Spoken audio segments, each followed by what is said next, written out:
Hi everyone, Dan from Silico here, and today we're going to be discussing Citizen Developed Robotic Process Automation, or RPA for short. We're going to be talking about what actually is Citizen Developed RPA and how can we use Silico to aid our decision making, to decide is this the right thing for my business, and then to see the outcomes and what commercial benefit this is going to bring us as an organisation. So, what actually is Citizen Developed RPA? So instead of the idea of a transformation team analysing the business and seeing what processes would benefit best from automation, Citizen Developed RPA empowers and passes those skills on to your employees for them to decide how can I automate my lengthy and time consuming processes to save the company time and money and to save themselves that time for other tasks which they may be better utilised for. So now we have an understanding of what Citizen Developed RPA is. Let's have a look at how it works in practice. So in front of us we have a basic order to cash model where orders are received to the business, then reviewed, cleaned and then prepped for delivery before being delivered to the customer.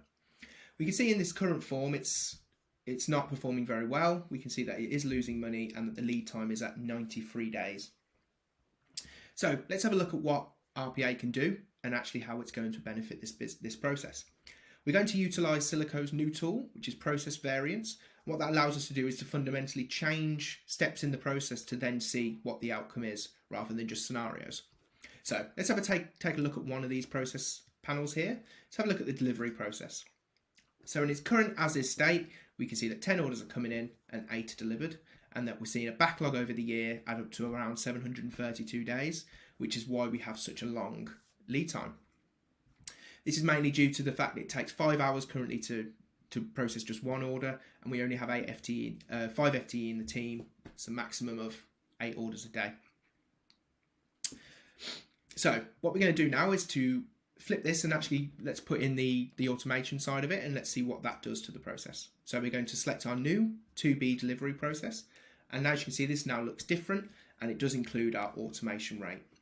So for the time being we have a 50% automation rate, which is then split in between the orders, and we can see the backlog grows and then decreases over time.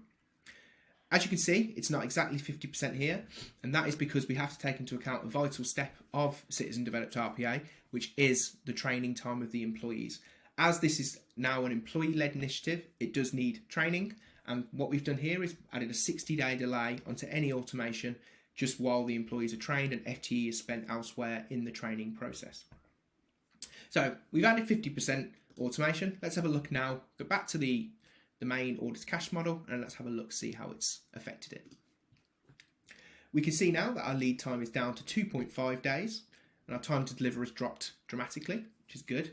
But we can see ultimately that the end goal and the cumulative profit and cash flow is still negative, but much better than it was before. So as we've now included automation into our delivery process, let's have a look and see what happens if order volumes go up. So let's say we're now receiving everything and delivering everything within an SLA, customers are happy, word's getting around, the marketing team have done some extra work, and our order volume have actually now increased to 50 orders per day. So as we can see, the first half of the process holds up still, the FTE and the capacity is there, but our delivery process has now took a pretty big hit, and it's taking us 305 days to deliver past that point and giving us a lead time of 307 days. The good thing is our commercials are looking much stronger now, but that lead time is of course not going to be great for our customer experience and could result to cancelled orders and other things of the like. So let's see what we can do here. So let's have a look at our automation rate. It's at 50% at the moment. What happens if we can increase that to 80, for instance? So we can see that our time to deliver now has reduced by about half.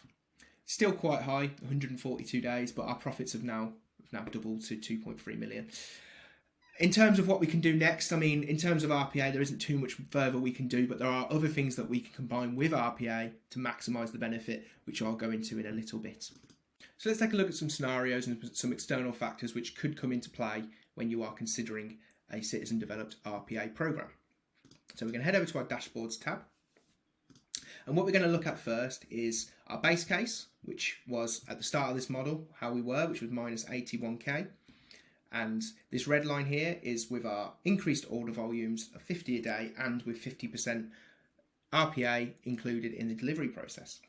So let's have a think about the training time then. So we had in the model, it was 60 days to train employees.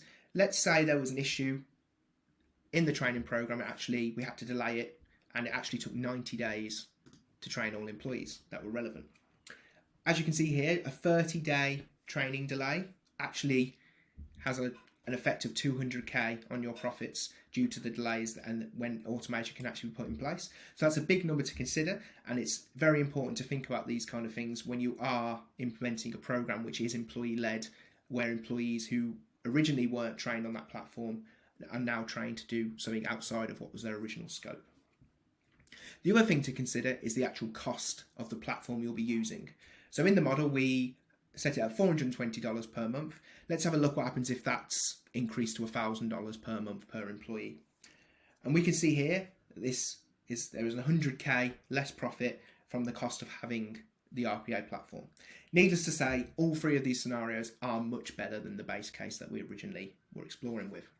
So lastly, let's have a look at how we can combine Citizen Developed RPA with some other initiatives which can actually improve this process even further.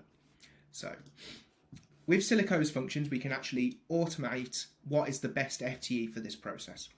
So as you can see here, our admin team size has now shifted to 6, and the process still stands, which has now allowed us to shift the remaining FTE to delivery team size. We can see that our lead time has decreased. It's still quite high, but let's have a look at, with an increased FTE and a better delivery rate. So let's say we can actually automate 90% of orders now. Our delivery time has now drastically dropped to 56 days, and our profit has now rose to 3.26 million. And here's how it looks against the other initiatives. We can see that with both of them combined, there is a big win here in the process.